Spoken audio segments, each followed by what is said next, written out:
16 teams made the playoffs. One, the Denver Nuggets, have mowed through everybody. The other 15 lost or have struggled. Denver hasn't. Swept the Lakers, rolled through the Suns, humiliated Minnesota, and are hammering Miami. They are the best team. One team of 16 has rolled through it, from IQ to coaching to versatility to length to scoring to rebound. They're just the best team. Shooting, selflessness. It doesn't matter. They're special. Basketball, though, is a very hard game to officiate. It's a series of pass interference calls for 2.5 hours. Big bodies moving quickly, trying to initiate contact. Flopping thrown in to add a degree of difficulty. You could call a foul on every play. That's why the NBA, more than any other sport, it's hard to officiate. You always hear that, the league is rigged. The league is rigged. So I went back 50 years to 1963. I think I had to go to 66 with the NFL. How many champions have there been in every sport? And you know what you find? It's all about the same. College football and college basketball, college sports built for dynasties, both have 24. Isn't that something in 50 years? Baseball, 23, hockey, 20, NFL, 20, and the NBA, Denver would be the 18th. The only reason the NBA is just slightly lower is because I started in 1963, and that was in the middle of the longest-running dynasty in the history of American professional sports, the Boston Celtics. If I had started earlier, a few years, they'd be at 22, 23 like everybody else. A lot of those teams have now disappeared in the NBA. The reality is the best team wins in every sport. Every sport also, between the Yankees or the Lakers or Alabama football or Duke or Carolina basketball, every sport also has one or two franchises or teams that have more championships based on a legendary coach or some geographical advantage or financial edge or marketing edge. Los Angeles, for instance, in the NBA with the Lakers, it's a winter league. They play in Los Angeles, nice weather, entertainment capital for a league that's star-driven. You get it. But don't kid yourself on Denver. They're just fantastic. Guys like Aaron Gordon are averaging 17.5 points, and he's a defensive stopper. He's got an Andrew Wiggins Warriors feel. We'll get into that later. Their top 5 players are all in their prime. Very scary for the rest of basketball. They're going nowhere. Nothing is rigged. Hate to break it to you. If it was, the Celtics would make it, and so would the Lakers. Denver has rolled. The only team they have rolled through the NBA playoffs, and they're mowing over Miami.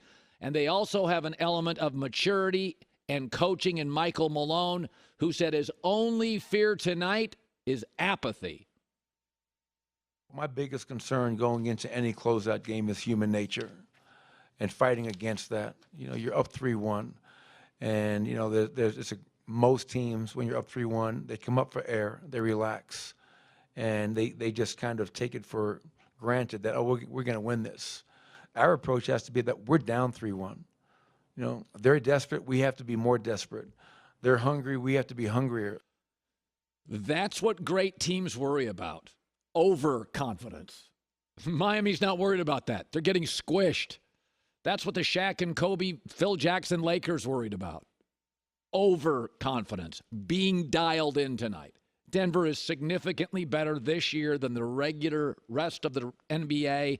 They were a number 1 seed. They were so locked in and so much better, they basically took the last 2 weeks of the regular season off. Jokic missed 5 of the last 7 games. They just sat him. Otherwise, they'd probably have the first or second best record in the NBA. Make no mistake, the better team's the Denver Nuggets. So Saquon Barkley is not the best running back in the NFL, but he may be the most valuable because the owner of the New York Giants forced his GM and his head coach to saddle up to Daniel Jones at a financial number, $40 million a year, I could argue is almost double his value. They negotiated against themselves. Nobody else would have signed Daniel Jones to anything resembling that contract. So Saquon Barkley's not the best back, but what is Daniel Jones without him? With him, he's mediocre and overpaid. So let's look at Saquon Barkley's career. He's the number 2 pick, comes into the NFL, and has his best year. 2,000 yards, led the NFL. He was fantastic.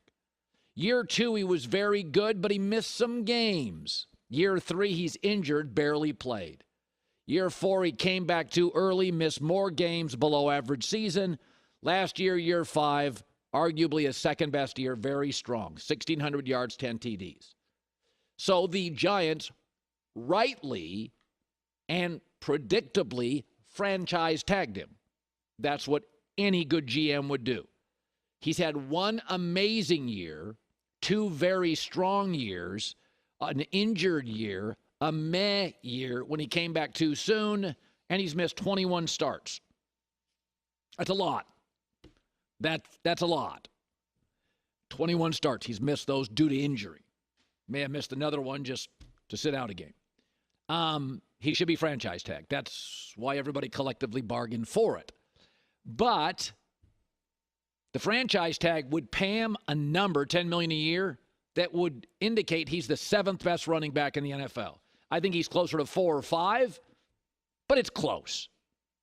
The Giants' issue, though, and this happens throughout the league, and fans, I don't think, recognize it. Owners, Cleveland has one, Dallas has one, the Giants apparently have one, though I never thought the Mara family were really in that class. They want to see Daniel Jones work. They see some Eli Manning, Southern kid, kind of looks similar, same size, more athletic than Eli, maybe not the arm of Eli, but they don't want chaos anymore. It's a very blue blood franchise. They don't like chaos. Let the Jets have chaos. The Lions have chaos. Washington have chaos. Raiders have chaos. Giants don't like it. They want their quarterback. And so they negotiated against themselves. And that's always bad in any business, negotiating against yourself.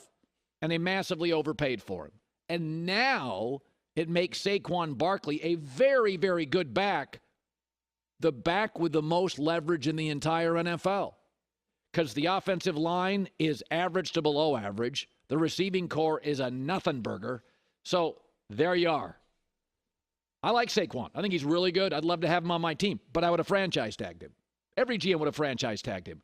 But they should have franchise tagged Daniel Jones. Instead, they're trapped. Here's Saquon Barkley talking about, he's not going to camp, talking about his current situation. It's misleading for sure. I think I've came out and said that I want to be a Giant for life. I came out and said that I'm not trying to reset the running back market. So, for those reports to come out and try to make me look like I'm greedy or whatever, that's not even close to being the truth. This is where I want to be. And at the end of the day, it's all about, something that respectable. It's all about respect. And that's really what it is. He's been paid fairly. He was a number 2 pick. He's had a great year, 2 strong ones, a meh, and an injured year. He should be franchise tagged. But when the owners swoop in, and they know business, and they know wealth, they're billionaires, but they don't know football, you get trapped. Where you don't want to be in the NFL is trapped. You don't have to be great at something. The Houston Texans, they went and got a quarterback. Carolina went and got a quarterback. They're not trapped. They're actually in better quarterback spots. They could move off of C.J. Stroud. They could move off of Bryce Young after a year or two. They're not paying him anything. But by paying Daniel Jones what they did, and I don't deeply believe the GM would have, this is where you are. Like Saquon, but any reasonable GM would have franchise tagged him. A long-term contract with a player with an injury history at a position with an injury issue is not a good place to be. J-Mac,